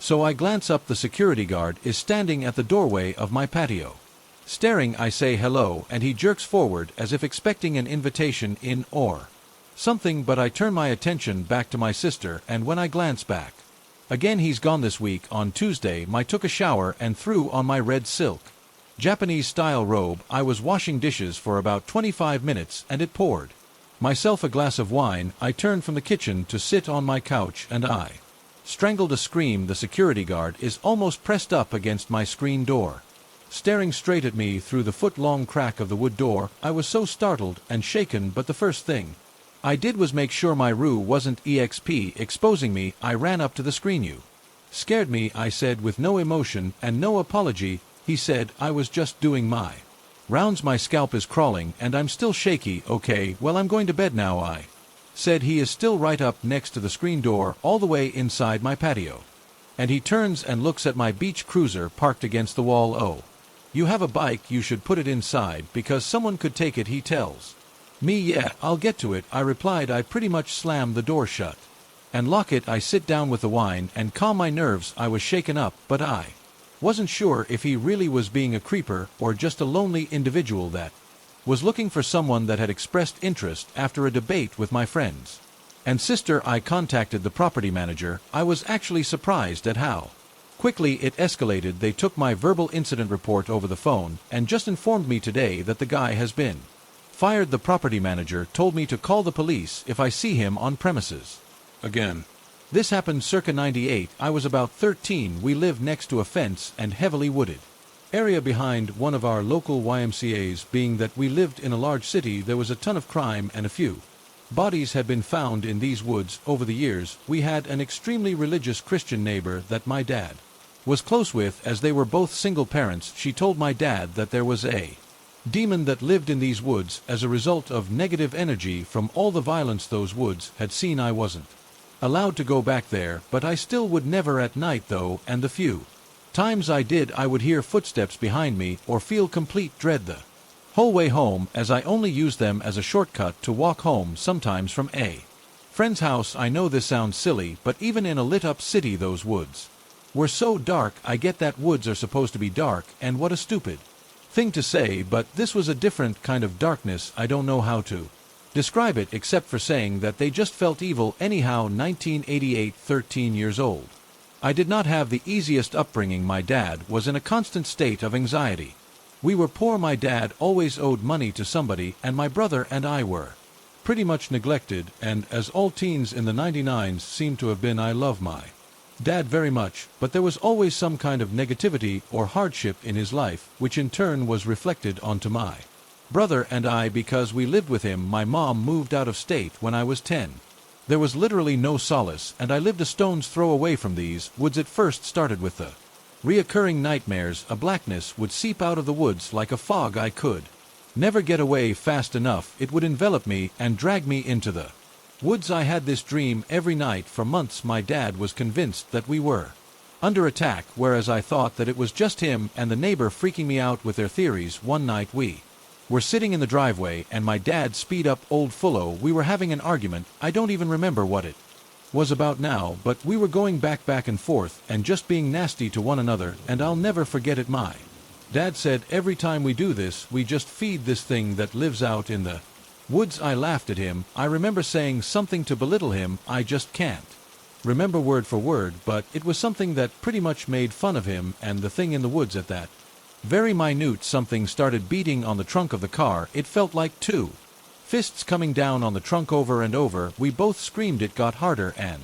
louder. At that moment, I threw my arms around my dad and said, I love you, I'm sorry, and he said the same, almost like a chant it became, and as we said the words to one another, the blows on the trunk became softer and lesser until they disappeared altogether, and we were both left in tears. Later, when he inspected the car, there were dents that looked like fists on the back of his trunk. I knew the car was already beaten up to hell, but those were not there before. My dad has since passed away, but even if he were alive, he would never talk about this. The few times I tried to bring it up over the years, he shut the conversation down just as fast as it was mentioned. We moved short after that. I still believe in my heart and soul that those woods have evil living in them, and I live 3 miles away from them now. Sometimes I feel curious enough to try to go back and record to catch something, but then again I'm too terrified to even think about walking into those woods at night. For reference, I'm 20 years old and my younger sister is 16. We grew up in a small town in the western part of Maryland. I now know that the entire town is most likely on a ley line, but I don't count that to be 100% true. What I do know for sure that the town we grew up in was very, very weird, to say the least. Up until the age of 8, we lived in one house a few streets over from where my parents live now. I don't remember much from this house, other than sometimes seeing a large shadow cross doorways. As a kid, I also had an imaginary friend, Sarah. Sarah was blonde with green eyes and a white and blue Victorian dress, and couldn't have been older than 11 when we moved into the new house. Things started getting progressively worse, other than that fact that our new house was haunted by several spirits and had a demon in the basement. More on that in another post. I started seeing a shadowy figure following me more and more. I dubbed him the Top Hat Man. He never did anything other than followed, watched, yet he terrified me. I can still picture him in my head to this day in the corner of my bedroom, but whenever I saw this spirit, said arrow was sure to follow, and he would leave as soon as she appeared. It got to its worst around 6th grade, and the last time I remember seeing both apparitions, I was doing homework in the dining room, and the Top Hat Man was watching me from across the living room. Sarah, acting almost as a guard dog, was sitting at the end of the couch, a barrier between me and the evil spirit, but this time he did do something. He opened his eyes. Dark red eyes stared at me as he started to silently jolt to where I was, but Sarah stood up, put her hand up, and when they touched, poof, they were both gone. That was the end of it for me. But a few years later I walked into my sister's room, and she looked terrified. At the time I was 15 and she was 11. I eventually got the truth out of her, and she explained how she kept seeing a shadowy man in a top hat and a little girl called Sarah for months. She would come up to me in my room, the kitchen, even at my grandmother's, once crying, saying he was watching her around. That time we also got our house blessed due to demonic activity in the house, and she never brought it up again after that. I don't know if it happened to help or not, but I think we're both too scared to bring it up. I really wish that was the end, but among many friend groups in high school and middle school, at sleepovers, hangouts, and lunches, I've had opportunities to share ghost stories as moody teens do, and my sister and I aren't the only ones with the same experience. A total of 10 other kids my age had the same exact thing happen to them. A tall shadow figure in a top hat, a blonde little girl named Sarah, everyone saying the same thing. They stopped seeing them around 11 or 12 years old. I don't know what's going on. I don't know why. It's truly unexplainable. How are all these kids seeing the exact same thing? Why is it happening in my town? Does it happen elsewhere too? If anyone has answers, please help. I was working in an orthopedic operating room as a nurse when I first met Nicholas. He was a new coworker and I heard he was a bit weird, but nothing could prepare me for that moment though. He looked like a fairly normal middle-aged man. My stomach completely turned. You know that feeling in the pit of your stomach where you know something isn't quite right, but you can't pinpoint what it is? That's the feeling I felt. As soon as I laid eyes on him, I tried to shake it off, but I just couldn't. Now, Nicholas was a bit weird and had an unconventional personality that made him seem quirky. That's the nicest way to put it. He would do yoga poses in the middle of an operation, loved to talk, but completely off subject of the surgery, and was almost overbearing, but he was overall very polite and kind to everyone he met, making him seem harmless. I couldn't shake that gut feeling though. I ended up confiding in one of the other nurses I work with, Chloe, that something about him made me uncomfortable. Even she took me to the corner and said she felt the same, but I had no reason why she felt this way. We agreed to keep an eye out for each other and just keep our distance from him. Now, Chloe and I are pretty friendly people and often got some questions of why. We obviously didn't want to engage him. We were polite and talked to him when it regarded patient care or the procedure, but would avoid any other conversations with him, especially the ones of him talking about his son's behavioral issues and upcoming sudden divorce from his wife and how he broke his wrist. He would ask about our family's children and personal lives.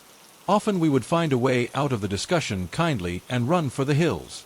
We basically looked like unfriendly to a harmless man going through a hard time, all because something that we couldn't even pinpoint about him made red flags go up. Chloe and I tried to shake it off, but we just couldn't. We started second-guessing our instincts and almost felt guilty about not engaging him like we would with our other coworkers until about 2 months ago. Nicholas was supposed to show up to work, but never did. Management called and eventually decided to do a wellness check after not getting in touch with him for a day. Our wellness check policy came about when another nurse never showed up to her shift because she'd taken her own life, and they were fearing he might be thinking the same thing because he was having such a rough time. I went on my day as usual during this time, and suddenly Chloe busted into our operating room after we just finished a long operation.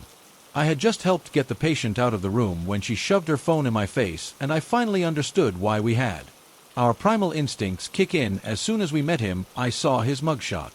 His face twisted into a harsh malice and his charges indecent images of minors, human trafficking and sexual assault. Chloe and I looked at each other in complete disbelief. Though we knew something was wrong, we never would have thought this. We were SI and honestly grateful for the gut feeling. So next, from a protective mother and serious patient advocate, let's not meet again. So I was working at this hospital called Warren General in Warren, Pennsylvania, about 90 minutes east of Erie, Pennsylvania. I worked night shift. I am a travel physician, so this was one of the hospitals I traveled to. One night my floor was slow, so I went down to the CCU to help the critical care doctor who was swamped. Well, that night my patient rang her bell at 3 o'clock in the morning. She asked me, "What does she want?" I asked, "What do you mean? The nurse that keeps coming in here and standing there in that corner," she replied, and she points to the corner behind the door. "Who, Ashley?" I asked the nurse I was working with, and I pointed to her sitting at the nurse's station on the computer, and my patient replies, "No, the other one." Well, there was no other one. It was just the two of us. FYI, the patient was a woman in her 50s and didn't have a history of mental illness, and she wasn't on any meds that would make her innate. I kind of just laughed and replied, "It's just us two on," and my patient just stares at me. So I say, "Okay, if she does it again, just yell for me and I'll come." Right in her room was 8 feet in front of the nurse station. About a half hour goes by and she yells, "See, there you go again." I got up and started walking. I hear the bathroom door shut. It had been cracked open just a bit to give her dark room a bit of light. I walk in and say, "See, you're dreaming. There's no one else here." "No, she went into the bathroom," my patient replied. So I open the door, lights still on, and there's no one in there. Looking confused, I say, What does she look like?" because I thought someone was messing around. It's Too dark to tell, I can tell it's a woman, but it's so dark I can't really make a face out, my patient said, so when she says that I get a bit weirded out. But the night ends and I forget about it. 3 months go by, I get pulled back down to the same unit. I have the same room as before, this time a man in his early 60s. Is the patient a nice guy, alert and oriented, very polite. The night is going good. It's about 3 a.m. and his call light goes off, which means that he needs something. I walk in and he says to me, "You're my nurse, right?" I shake my head. Yes, and he replies, "Well, why does that lady keep coming in here and standing in that corner? What is she doing?" I almost myself instantly. This was 3 months later, the same room, the same thing. I said to him honestly, "Ly, I think it's a ghost, sir," and he laughs. I respond saying, "You're not the first one to say that." I started telling everyone about it, and then I find out that the entire second floor has a nurse that's seen every once in a while. I guess in the 1990s a nurse who worked up there ended herself. She shot herself in the second floor bathroom, all stressed out. Hello Reddit, I've never shared this story with anyone besides my immediate family, but this was by far the weirdest and strangest thing that has happened in my life, and it's also the reason that I now believe in a supernatural when previously I was always somewhat a skeptic. The story sounds so unreal to the point of being, but it did happen. I won't blame you though if you don't believe it. It took place about 2 years ago on a summer night. I was home alone. My entire family was on vacation. The time was exactly 3:33 a.m. Remember vividly looking at my alarm clock. I'm about to head to bed when suddenly my friend Eric, who lives in a city about 20 m away, calls me in the middle of the night, somewhat frantically, in a cold sweat. This is extremely abrupt, and unlike him, he starts off immediately with, "Dude, I'm sorry if this sounds off the rocker, but I need to let you know that I had a terrible dream that something broke into your house, and I just woke up." I didn't think much of it, and I was about to call him bats hit crazy and hang up the phone and go to bed, but then it happened. I heard some light creaking of floorboards in my kitchen at the exact time this happens. My friend on the line is like, "Yeah, I'm not kidding, it legit scared me. If I'm not on drugs, whatever it is in your kitchen." I immediately got the chills because of the timing, but I'm no superhero and I had no weapon, so I was scared shitless hiding in my room. It felt like I could feel its presence. You know how if someone's really angry near you or something, you can kind of feel the vibe of rage? Yeah, it's hard to explain, but I intuitively felt the energy, the vibe of something in my house. It was drawing closer and closer, going towards the hallway, coming towards my room. It was a strong energy. I froze. I was at a loss for words and bricks at this point, because despite any of this not making any sense, I knew my friend was right at this point. Whatever it was basically right. Behind my closed door, it felt like I could feel its piercing gaze on me through the door, but I knew it wasn't a person. A person would make noise. I'd be able to see a shadow or shoes at the bottom of the door. It was something non-material, some being without a physical body of sort. I've never encountered this in my life. It was waiting to see if I'd open the door. I touched the door handle, and for whatever reason it was freezing cold at this point. I'm doubling down to face my fears, and I opened the door in one swift motion with a war cry, and then as I did, all went black. I don't remember a single thing. I passed out. I woke up in a tiny puddle of drool. I looked up. It was 4:13 a.m. I had been unconscious for 40 minutes. To this day, my friend Eric and I now believe there's more to this world that we simply don't understand. I'm female. This story takes place when I was 14. It was summer and I was coming home from hanging out at the beach for my best friend Mia's birthday party. She turned 17 when I got off of the subway at my stop. I looked at the bus arrival screen. The bus I would normally take home was arriving in an hour. Being a tired 14-year-old girl, I decided to take an alternative bus route home. This was a decision I would later regret. When I get off of the bus at the stop, I have about a 10-minute walk to my building. My area at night is pretty quiet, not many cars on the street. As I'm walking up the street, I hear the sound of an engine nearby. I look over my left shoulder and see a white panel van rolling up the street. I tried to think nothing of it, but when I turned onto my street, the van does too. Now I'm unsettled and start walking fast. This van is driving slowly, and it never passes me. When I turn up the long driveway to my building, the van once again turns too. Now I'm scared. The driveway to my building has an ice rink on the side of it with bright lights, so I walk beside the rink under the bright lights. There are small tow houses on the other side of this driveway. The van catches up to me and stops, so I think maybe this person is lost and is trying to ask for directions. I was trying to find some way to rationalize this. I stay about 4 ft from the van just in case. I look in the van window to see an older man starting to bawl with black hair and a white t-shirt. I ask if he's lost and he doesn't respond. Instead, he tries to get me into his van. I say no and start walking, but the van continues to drive slowly, following me. When a red car begins to drive down the driveway, the van drives all the way to the end of the driveway and waits for the red car to turn out before reversing to be beside me again. The man is still trying to get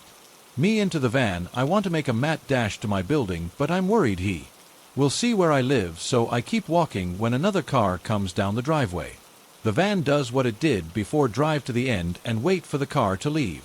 But this time there's a cab dropping someone off at the tow houses. The cabbie is closing his trunk when he sees me. Are you okay? He asks. I tell him how the van has been following me, and every time a car comes, the van drives to the end and waits for it to leave before following me again. The cabbie tells me he will get into his car, drive to the end of the driveway and sit there for a bit so I have enough time to run to my building. I tell him okay, and I thank him. The van is back in line with me, so the cabbie gets in his van and drives up the driveway. The van follows. I look and see the two vehicles sitting there. I run up the rest of the driveway into my building's lobby.